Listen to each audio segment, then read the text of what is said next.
주께 감사드리세. 날 위해 이 땅에 오신 독생자 예수. 나의 마음과 뜻 다해 주를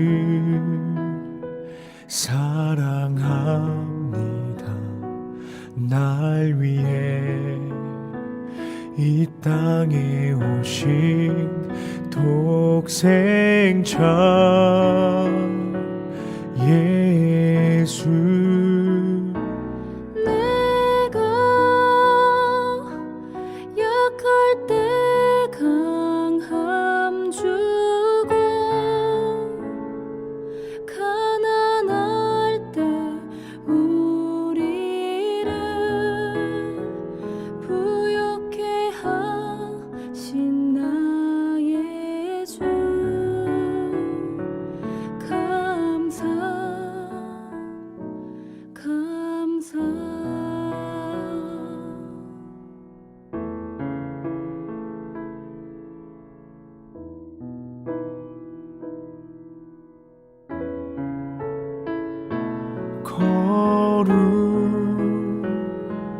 거룩하신 하나님 주께 감사드리세.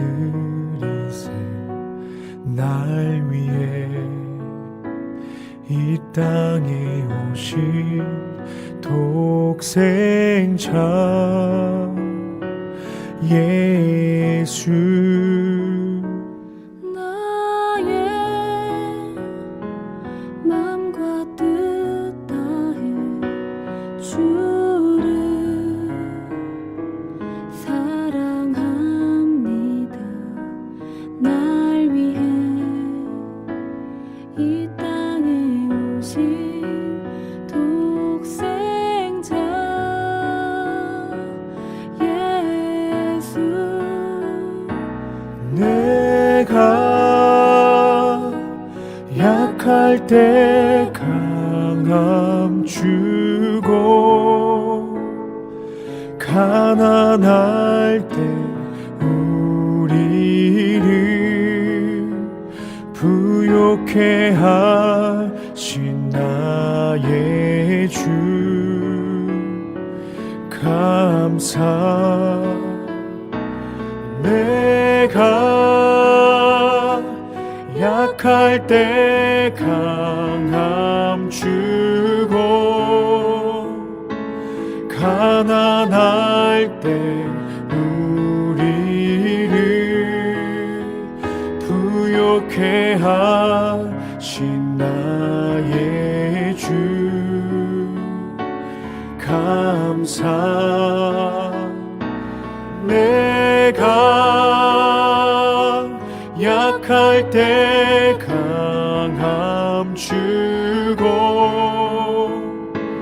가난할 때 우리를 부욕해 하신 나의 주. 감사. 감사.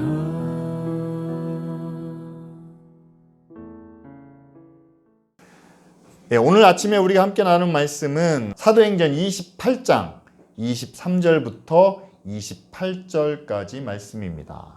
그들은 바울과 만날 날짜를 정하였다. 그날에 더 많은 사람이 바울의 숙소로 찾아왔다. 그는 아침부터 저녁까지 그들에게 하나님 나라를 엄숙히 증언하고 모세의 율법과 예언자의 말을 가지고 예수에 관하여 그들을 설득하면서 그의 속내를 터놓았다. 더러는 그의 말을 받아들였으나 더러는 믿지 않았다. 그들이 이렇게 견해가 서로 엇갈린 채로 흩어질 때에 바울은 이런 말을 한마디 하였다. 성령께서 예언자 이사야를 통하여 여러분의 조상에게 하신 말씀은 적절합니다. 곧 이런 말씀입니다. 이 백성에게 가서 말하여라. 너희가 듣기는 들어도 깨닫지 못하고 보기는 보아도 알지 못한다. 이 백성의 마음이 무디어지고 귀가 먹고 눈이 감기어 있다. 이는 그들로 하여금 눈으로 보지 못하게 하고 귀로 듣지 못하게 하고 마음으로 깨닫지 못하게 하고 돌아서지 못하게 하여 내가 그들을 고쳐주지 않으려는 것이다. 그러므로 여러분은 하나님의 이 구원의 소식이 이방 사람에게 전파되었음을 알아야 합니다. 그들이야말로 그것을 듣고 받아들일 것입니다. 아멘. 제가 읽으면서 약간 좀 감정을 실어서 읽은 것은 그나마 바울의 마음을 또한 바울의 느낌을 좀 표현하고 싶은 그런 의도가 담겨 있습니다. 자, 오늘 사도행전 28장은요, 이제 사도행전의 마지막 모습입니다. 지난 시간에 27장 말씀을 통해서 여러분, 바울이 타고 갔던 그 배가 크레타 섬에 머물다가 이제 광풍에 표류하는 장면까지 우리가 함께 말씀을 나눴죠. 근데 그 배가 점점 서쪽으로 가게 됩니다. 그리고 성경에는 멜리데라는 이름으로 불리는데 지금의 몰타 지역이죠. 그곳에 이제 완전히 난파된 채로 그곳에 그 섬까지 가게 되고 거기서 그 위에 있는 시실리아 섬을 거쳐서 이제 바울이 로마로 입성하게 되죠. 그런데 이제 28장에는 바울이 로마에 입성을 해서 이제 사람들을 만나는 그런 장면이 시작되는데 여러분, 로마에 입성한 바울은 개선 장군도 아닙니다. 또한 누가 초청해서 여기까지 온 그런 귀한 손님도 아닙니다. 바울이 간 곳은 어디냐면 감옥이죠. 바로 이와 같은 지하의 감옥입니다. 창이 반지하처럼 조금 나 있는데 여러분 지금 보시는 것처럼 바울도 베드로도 갇혔던 그 감옥에 사람들이 어떤 예배를 드릴 수 있는 제사를 드릴 수 있는 그런 제단을 마련했다는 것이 좀 아이러니하지 않습니까? 바로 이 감옥에서 이제 바울이 사역을 시작하게 된다는 사실이죠. 오늘 우리가 읽은 본문 앞부분의 17절 말씀에는 바울이 유대인을 초대합니다. 유대인 중에서 높은 사람들을 초대해서 그가 왜 로마까지 오게 되었는지 또한 그가 전하는 예수 그리스도의 복음이 어떤 내용인지를 설명을 하죠. 따라서 여러분, 바울이 복음을 전하기 시작한 곳은 회당도 아닙니다. 지금 우리처럼 음향시설이 갖추어진 누구나도 올 수 있는 그런 장소도 아닙니다. 초라하고 어둡고 눅눅한 감옥에서 사람들에게 복음을 전하기 시작했죠. 그런데 이제 2000년이 지난 지금에 와서는요, 그 로마라는 지역에 약 900여 개의 성당이 자리하고 있다고 생각합니다. 근데 그 성당 중에서 가장 화려하고 또한 가장 중요한 성당이 성 베드로 성당이죠. 여기는 성당 자체가 하나의 예술 작품이고 또한 박물관이기도 합니다. 그 안에 보면 수없이 많은 조각과 그림과 그런 작품들이 전시되어 있죠. 그래서 많은 사람들이 이 성 베드로 성당을 카톨릭의 성지로 여기고 있습니다. 근데 여러분, 아이러니한 게 뭔지 아십니까?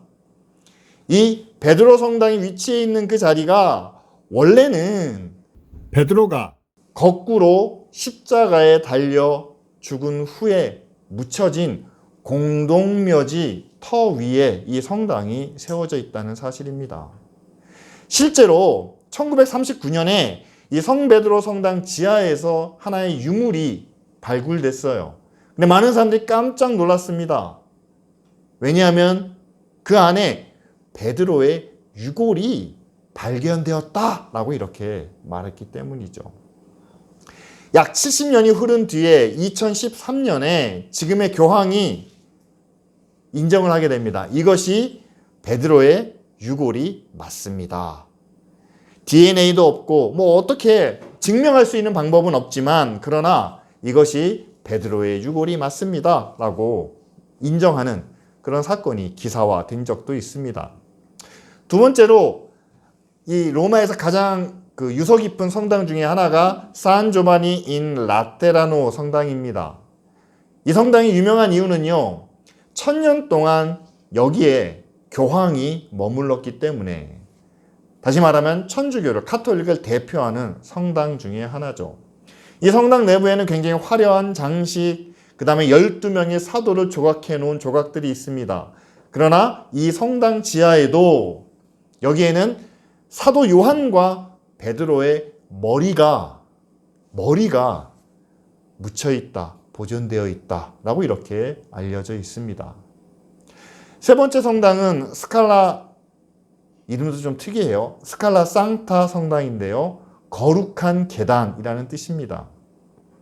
이 성당에는 좀 특이한 게 있습니다. 뭐냐면 12개의 나무로 덧씌워진 하얀 대리석 계단들이 있습니다. 그런데 왜 이 계단이 중요하냐? 여러분 사진에 보시는 것처럼 이거는 재판을 받으시는 그 총독 건물. 그런데 그 총독 건물에 계단이 있는데 그 계단을 콘스탄틴 대제의 어머니인 그 헬레나가 그 로마로 옮겨와서 다시 거기에다가 그 계단을 쌓아 놓았다라는 거죠. 그래서 이 사람들이 보면 계단을 발로 오르지 않고 무릎으로 올라갑니다. 왜냐하면 예수님이 재판을 받으실 때 머리에 면류관을 쓰고 채찍을 맞아서 예수님의 피가 이 계단에 떨어졌을 텐데, 지금은 저기 보면 대리석이 있지만요, 지금 가시면 그 대리석 위에 나무로 덧씌워져 있습니다. 예수님의 보혈이 묻어있던 그 계단을 내가 밟고 올라가지 못하고 무릎으로 올라가면서 사람들이 그곳에서 기도하는 그런 전통이 지금까지도 내려오고 있다고 얘기하죠. 그리고 오늘 우리가 마지막으로 보고 싶은 두 개의 성당은 천국의 계단 성당과 세분수 성당입니다. 천국의 계단 성당은요, 디오클레티아누스 황제 때 죽은 만여 명의 순교자들이 집단으로 매장된 그 매장지 위에 세워진 교회입니다.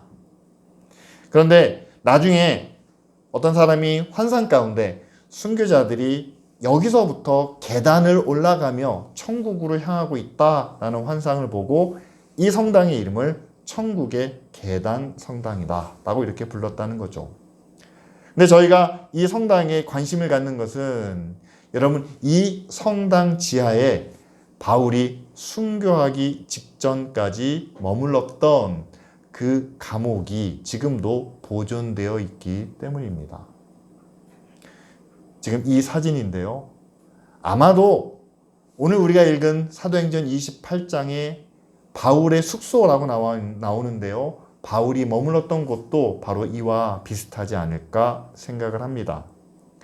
그리고 이 성당 옆에는 세분수 성당이라고 있습니다. 여기는 바울이 순교를 당했던, 목이 잘리는 참수형을 당했던 곳이죠. 그런데 여기도 이런 전설이 있습니다. 바울의 머리가 떨어질 때 3번 튕겼다고 얘기를 하죠. 그리고 그 바울의 머리가 땅에 닿는 곳마다 그곳에서 샘이 솟아났는데, 지금도 이 성당 안에는 그것을 기념하는 기념물이 그 자리에 위치하고 있습니다. 자, 여러분, 우리가 이렇게 로마에 있는 여러 성당들을 함께 본 이유는 하나입니다. 각 성당마다 여러분, 그들이 담고 있는 고난과 아픔과 또한 희생의 이야기가 담겨져 있다는 사실이죠. 그런데 지금 그 자리를 우리가 찾아가 보면 그 고난 위에 큰 성당과 화려한 장식과 그리고 아름다운 그림과 조각으로 덮여 있다는 것을 우리는 볼 수 있습니다. 근데 지금 와가지고 우리는 예수 그리스도를 향한 믿음과 그분의 십자가와 거룩하신 하나님의 뜻을 찾고 구하는데, 지금 우리 눈앞에는 큰 건물, 화려한 장식, 그리고 그 앞에 놓여 있는 많은 예술품밖에 보여지지 않는다는 사실이죠. 그렇다면 여러분, 정말 우리가 찾고 우리가 구해야 할 믿음은 과연 어디에 있는 것일까? 한번 생각해 보기를 바랍니다. 많은 사람들이 로마로 성지순례를 다녀오기도 합니다. 이스라엘로 다녀오기도 합니다. 그러나 지금 남아있는 유적들은 그때의 고통과 그때의 아픔을 우리에게 온전히 보여주지 못하죠. 오히려 로마를 가게 되면 그때는 그렇게 힘들고 그때는 피를 흘리고 고통을 받았지만 그러나 지금은 하나님의 은혜라고 얘기합니다. 하나님의 사랑이고 하나님의 능력이라고 이야기합니다. 그래서 이렇게 큰 성당이 화려한 모습이 우리에게 주어졌다라고 자랑을 합니다. 그러나 여러분, 정말 하나님께서 우리에게 말씀해 주시는 것이, 하나님께서 우리에게 바라시는 것이 그렇게 화려하고 아름답고 귀한 모습일까요? 오늘 우리가 함께 읽은 말씀을 보면은요, 바울은 회당도 아니고 또한 모든 것이 갖춰진 상황도 아닌 어둡고 침침한 감방에서 복음을 전하기 시작했다라고 말씀합니다. 아침부터 저녁까지 자기를 찾아오는 사람들에게 그리스도의 복음을 전하고 하나님의 나라를 나타냈다는 사실이죠. 여러분, 그 위에 교회는 이제는 더 이상 감방에서 우리가 예배 드릴 수는 없지 않느냐. 우리가 예배를 드릴 수 있는 적합한 그런 환경을 만들기 위해서 교회와 성당을 세우기 시작했습니다. 그리고 하나님의 사랑이 얼마나 귀한데, 하나님의 은혜와 능력이 얼마나 크고 놀라운데 계속해서 피 묻은 십자가만을 바라볼 수는 없다라는 마음에 그들은 금으로 만들어진 십자가를, 또한 금으로 덧칠해진 그런 교회와 조각물들을 만들고 그것을 바라보기 시작했죠. 저는 그것을 이렇게 말씀드리고 싶습니다.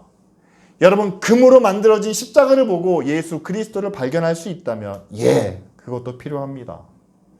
우리가 함께 예배할 수 있는 좋은 장소에서 함께 예배하면서 기쁨으로 하나님을 찬양할 수 있다면 그것도 우리에게 필요합니다.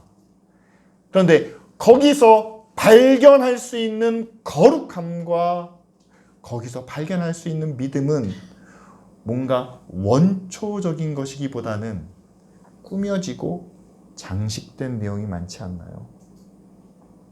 그래서 여자분들에게는 죄송하지만 여러분, 화장된 거룩함이죠. 우리 자신인, 우리 본성은 거룩하지 않지만 거룩함으로 우리를 장식하고 우리를 덮고 우리를 꾸밀 수 있지 않겠습니까? 앞에서 본 베드로 성당이나 다른 성당들이 십자가를 높이 세우고 예수님의 사역을 그림으로 조각으로 나타내고 우리도 그렇게 되길 원합니다 라는 마음을 표현했지만 그것은 어딘가 장식되고 꾸며진 거룩함이고 그런 은혜고 그런 능력이라는 것을 우린 인정할 수밖에 없지 않습니까? 그러나 여러분, 오늘 말씀에서 보여주고 있는 바울의 모습은요, 화장기가 전혀 없는 민낯 그대로의 거룩함이라는 사실이죠. 그래서 거룩한 민낯을 바울은 감옥에서 유대인들에게 보여주었다는 사실입니다. 저는 오늘 이제 고난주간을 앞두고요, 우리가 함께 모여서 예배를 드립니다. 여기서 예수님의 말씀을 또 바울의 말씀을 함께 나눕니다.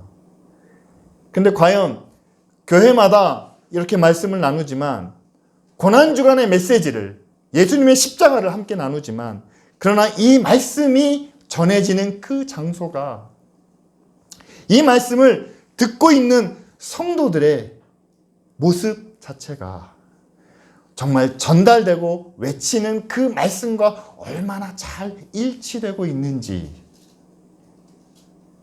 한번 생각해 보게 되었습니다. 고난주간의 메시지는 십자가죠. 죄로 인한 고통, 죽음입니다. 그런데 우리가 앉아있는 의자는 고난과는 전혀 상관없이 너무나 편안한 의자에 앉아서 예배를 드립니다. 그리고 우리가 함께 예배하는 이 장소는 그 어디보다도 냉난방도 잘 되고 음향도 잘 갖춰지고 조금의 불편함도 느낄 수 없는 바울이 복음을 전했던 그 감옥과는 전혀 딴판인 그런 예배당에서 우리는 함께 예배하고 있다는 사실이죠.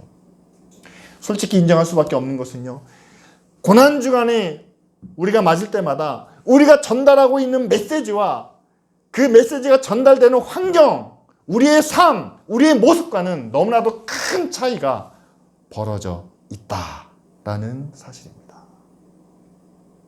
여러분, 그렇다고 해서 예수님의 고난을, 그 고난의 메시지를 우리의 몸으로, 우리의 삶으로 직접 체험해야 되느냐? 여러분, 그것은 아니죠. 하지만 여러분, 더 이상 감춰진, 꾸며진 그런 거룩이 아니라 우리의 자신의 민낯을 드러내며 우리의 아무것도 꾸밈 없는 우리 자신의 모습이 예수 그리스도를 또한 바울을 닮아가는 그런 거룩함이 우리 안에 있다고 우리도 함께 고백하고 또 함께 나눠야 하지 않겠습니까? 여러분, 이제 다음 주일부터 고난주간이 시작이 됩니다. 그때 우리가 함께 예배하고 또 함께 찬양하고 또 함께 하나님의 은혜를 나눌 때 그때는 얼마나 더 완전하게 꾸미고 장식된 거룩함을 우리가 나타내기보다는요, 이제는 우리 스스로가 좀 한꺼풀 벗겨낼 수 있기를 바랍니다. 지금까지 좋은 것으로, 화려한 것으로, 아름다운 것으로 다 덮어 씌웠다면 이제는 한꺼풀 좋은 것도 벗겨내고 남들에게 내세울 만한 자랑거리도 벗겨내고 이제는 우리의 민낯을 다 드러냈는데 그 민낯 자체가 사람들에게 부끄럽지 않은, 또한 하나님 앞에 더 이상 숨지 않아도 되는 그런 거룩한 민낯으로 우리가 함께 나아가기를 원합니다. 여러분, 꾸며진 뭔가 잘 차려진 거룩함을 계속 추구하다 보면은요, 사람들이 위선적이 됩니다. 지금 교회가 받고 있는 많은 어려움 가운데 하나가 교회가 위선적이다라고 말하는 건 아닙니까? 뭔가 계속 안에는 다른 것을 숨기고 있습니다. 다른 것을 감추고 있습니다. 그러면서 거룩한 모습을 나타내야 하다 보니 안과 밖이 다르고 앞과 뒤가 다른 그런 교회를 우리가 살아가고 있다는 사실이죠. 그렇다면 여러분, 우리의 민낯이 거룩해지기 위해서는 어떻게 해야 될까요? 그렇죠. 여러분, 우리가 지금 예배하는 자리나 아니면 집에 돌아가서나 우리가 중요한 사람을 만나는 그 미팅 가운데서나 아니면 정말 아무도 아닌 그냥 평상시에 의일에 만날 수 있는 가장 가벼운 사람, 가장 쉬운 사람을 만날 때나 변함없이 어떤 차별 없이 기꺼이 주님 안에서 주님의 말씀대로 살아간다라는 그런 고백이 있을 때 그것이 정말 우리의 민낯이 거룩해지는 것을 보여주는 것 아닐까요? 또한 우리는 나의 믿음이 또한 내게 주신 은혜와 능력이 얼마나 크고 놀라운지는 우리가 잘 될 때, 우리가 성공할 때, 우리가 뭔가 인정받을 때 그때 우리가 하나님의 이름을 이야기합니다. 상 받을 때 하나님의 은혜에 감사한다는 얘기하고요. 뭔가 당당할 때 하나님께서 하셨다라는 얘기를 하죠. 그러나 오늘 말씀에 바울은 사람들을 초대합니다. 사람들을 만납니다.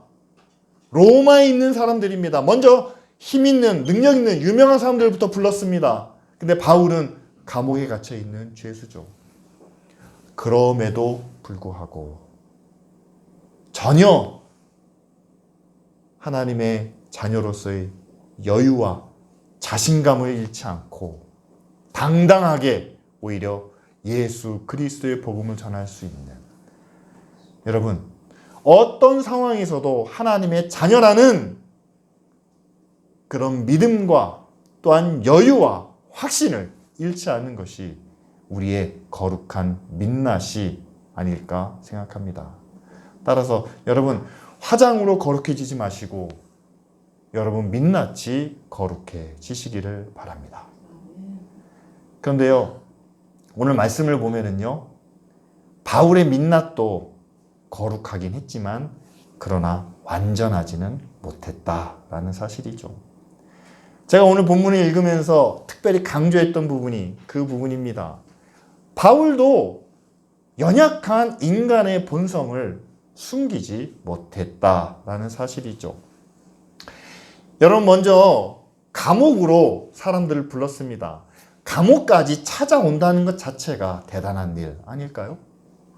그런데 그들에게 복음을 전했을 때 24절 말씀을 보면 더러는 믿고 더러는 믿지 않았다라고 이야기합니다. 아니, 어떻게 바울이 한 번 말을 전했는데 모든 사람들이 다 믿을 수 있겠습니까? 당연한 결과죠. 그러나 그 뒤에 나타나는 바울의 이야기를 보면 바울이 적지 않게 실망했던 것 같습니다. 이사야의 예언을 인용하면서 뭐라고 얘기합니까? 당신들이 듣기는 들어도 깨닫지 못하고 보기는 보아도 알지도 못하고, 이것은 하나님께서 당신들의 눈과 귀와 마음을 다 막으셨기 때문입니다 라고 말하면서 이제 구원의 소식이 이제 유대인 당신들이 아니라 이방인들에게로 이제 전해질 겁니다 라고 이렇게 이야기를 하죠. 여러분, 안 그러겠습니까? 당연히 그런 마음이 들겠죠. 중요한 것은 여러분, 바울도 인간적인 자신의 본성을 숨기거나 감추지 않았다라는 사실이죠. 우리는 거룩해지려고 하면 아까 말씀드린 것처럼 본성을 감춰야 되는 것으로 우리는 생각한다는 거죠. 우리의 인간적인 면을 이렇게 뭔가로 덮어야, 믿음으로 덮고 사랑으로 덮고 은혜로 덮어야 우리는 거룩해진다고 생각을 하는데, 여러분, 오늘 바울의 모습은 그렇지 않은 것 같습니다. 우리 인간의 솔직한 모습을 드러내면서 더 감사한 것은 그런 인간의 연약한 마음을 통해서도 하나님은 거룩한 일을 이루어 가신다라는 사실이죠. 여러분, 교회에게 주신 마지막 사명이 뭡니까? 우리도 예수 그리스도와 함께 십자가를 지는 사명이죠. 근데 우리가 져야 될 십자가는 어디에 있습니까? 마태복음 28장에 보면 하늘과 땅의 모든 권세를 우리에게 주셨는데 모든 민족을 제자로 삼아 그들에게 세례를 주라 말씀하십니다. 같은 이야기지만 사도행전 1장 8절에는 땅끝까지 이르러 내 증인이 되라 라고 말씀하십니다. 그러니까 두 가지가 나오는 거예요. 땅끝까지 가야 되는 것과 모든 민족을 제자로 삼는, 모든 민족에게 복음을 전하는, 특별히 바울에게 그 사명을 맡겨졌죠. 땅끝까지 가야 하는, 그리고 모든 민족에게 복음을 전해야 되는. 근데 이게 여러분, 바울이 워낙 신실하고 거룩하고 성령이 충만했기 때문에 자기의 선택으로, 자발적인 선택으로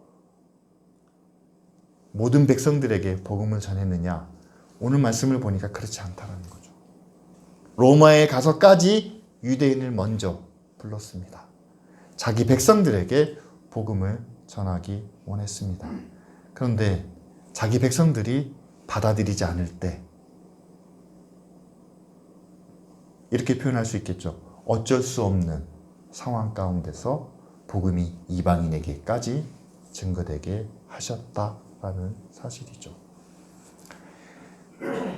어쩔 수 없는 방법으로도 하나님은 하나님의 거룩한 일을 이루신다 라는 것을 우리는 고백하고 또 함께 따라야 되지 않을까요?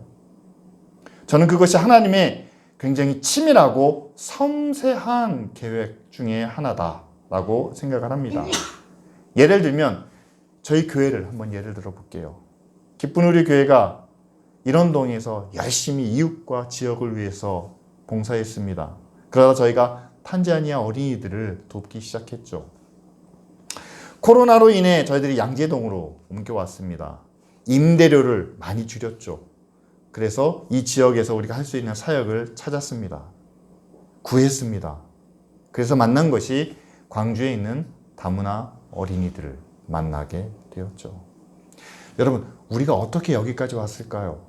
우리가 자발적으로 우리가 원해서 선택한 일, 아니면 어쩔 수 없이 우리가 선택한 일. 여러분, 이 두 가지가 함께 우리의 사역 가운데 나타나고 있지 않습니까? 잘 아시겠지만 교회가 정말 속해 있는 그 지역과 이웃을 위해서 많은 사역을 준비하고 또 우리가 함께 감당했습니다. 기억나시죠? 부활절에는 계란을 제가 기억하기에 한 30판 넘게 주문했던 걸로 기억이 나요. 다 포장을 해서 성도 한 사람 한 사람이 적어도 10개 이상씩 들고 나가서 이웃들에게 나눴습니다. 예수님이 부활하셨습니다. 성탄절에도 제가 케이크를 한 30개 주문했던 기억이 납니다. 기억하세요? 제가 점에서 놀라요. 뭐 그렇게 케이크를 많이 사느냐고. 그래서 저희들이 먹는 게 아니라 저희들이 이웃에게 전달을 했습니다. 여러분 기억나시죠? 받는 사람도 있지만 오히려 받지 않는 사람들이 더 많았습니다. 저희는 지하에서 예배를 드리지만 3천 공간을 저희들이 임대해서 지역 아동센터를 하기도 하고 이웃들을 불러서 함께 문화공간을 꾸며도 봤습니다. 그러나 많은 사람들이 감사하고 기쁨으로 동참하지 않았습니다. 거기서 우리도, 여러분들도 많이 서운하고 상처받고, 아, 우리가 이거밖에 안 되나? 라는 그런 느낌도 받지 않으셨습니까? 우리가 사는 지역의 이웃들에게 사랑을, 은혜를, 또한 구원을 전하고 싶었지만 그들이 받아들이지 않을 때, 그때 마침 탄자니아에 있는 김보경 형사님이 어린이들에 대한 후원이 필요합니다 라고 요청했기 때문에 저희가 지금까지 탄자니아 어린이들을 후원하며 섬기고 있습니다. 양재동에 와서도 여기서 우리가 할 수 있는 일들을 찾았습니다. 어떻게 하면 지역에 복음을, 은혜를, 사랑을 전할 수 있을까? 그런데 여기서부터 멀리 떨어져 있는 광주 다문화 가정을 위한 학교에서 도움을 요청했고, 또한 저희가 지금 그곳에 가서 함께 섬기며 나눔을 실천하고 있죠. 저는 믿습니다. 우리가 원해서 우리가 선택한 일은 아니지만, 그러나 어쩔 수 없는 상황 속에서 우리를 인도하시는 하나님의 계획 가운데, 기쁜 우리의 땅끝은 어디라고 생각하십니까? 지금 현재로서는 탄자니아가 우리가 가야 할 땅끝이 아닌가요? 우리가 제자로 삼아야 할 모든 민족은 가까이 있는 이웃들이 포함이 됐으면 좋겠지만, 그러나 멀리 떨어져 있는 광주에 있는 다문화 아이들이, 또한 우리가 지진 때문에 고통당하고 있는 튀르키예와 시리아를 돕고자 했을 때 그곳에 있는 사람들이 우리가 제자 삼아야 할 모든 민족이 아니겠습니까? 여러분, 사도행전 말씀은요, 예수 그리스도의 뒤를 이어 하나님의 구원과 십자가의 사명을 이루어가는 교회의 모습을 기록하고 있습니다. 그렇다면 교회는 주님의 뒤를 이어가는 그 역할을 맡아야 한다는 사실이죠. 주님이 어떻게 사셨습니까? 죄인들과 함께 하셨고, 가난한 이들을 돌보셨고, 아픈 자들을 그냥 돌려보내지 않으셨습니다. 2000년 역사 동안 교회가 그 사명을 이어오고 있습니다. 그런데 그 사명이 이어지는 과정 중에서 교회는 점점 더 크고 아름답고 화려한 모습으로 변화되어 갔다라는 사실이죠. 여러분, 변화되는 것은 막을 수 없습니다.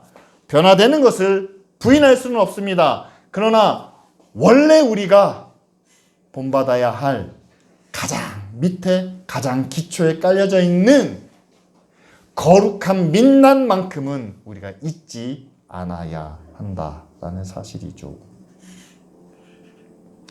이 시간 우리가 함께 기도할 때요, 여러분, 십자가에 달리신 예수 그리스도의 모습을 우리가 함께 기억하며 화장으로, 장식과 어떤 무언가로 덮여져 있는 거룩이 아니라 우리 자신의 민낯도 예수 그리스도를 닮아갈 수 있도록, 또 하나는 여러분, 우리가 자발적으로 의지적으로 선택해서 할 수 있는 일이 예수 그리스도를 본받는 일이라면 너무나 감사하고 놀랍고 귀한 일입니다.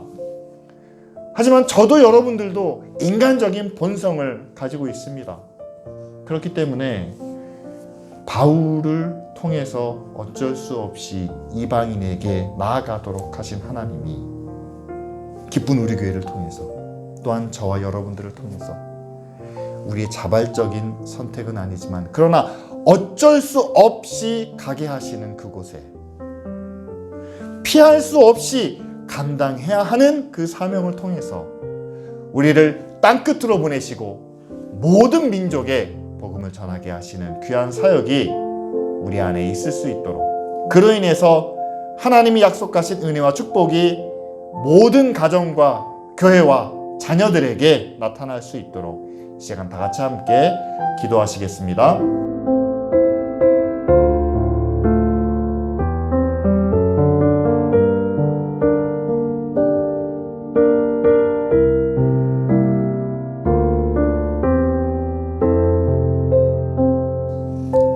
십자가의 은혜로 구원을 받아 하나님의 자녀가 된 우리가 이제는 교회를 통해서 그 십자가를 따르는 믿음의 자녀가 되기를 원합니다. 하나님, 정말 주님의 삶을, 또한 바울의 모습을 기억하게 하여 주시옵소서. 지금의 교회의 모습이 아닌 화려하게 장식되고 꾸며진 그런 예배당이 아닌 감옥에서도, 또한 들판에서도 있는 그대로의 모습으로 하나님의 나라와 하나님의 의를 전하고 증거할 수 있는 그런 거룩한 민낯을 저희들도 갖추게 하여 주시옵소서. 우리가 믿음의 결단으로 선택하지 못해도 하나님은 어쩔 수 없는 상황을 통해 우리를 거룩한 길로 인도해 주실 줄 믿습니다. 지금 우리가 서 있는 이곳이 땅끝이 되게 하시고, 또 우리가 만나는 모든 사람들이 제자 삼아야 할, 복음으로 구원해야 할 모든 민족이 되게 하여 주옵소서. 이런 삶을 통해서 하나님이 약속하신 은혜와 축복, 크신 능력이 교회와 가정, 우리 자녀들에게 나타나게 하옵소서. 예수님의 이름으로 기도합니다. 아멘.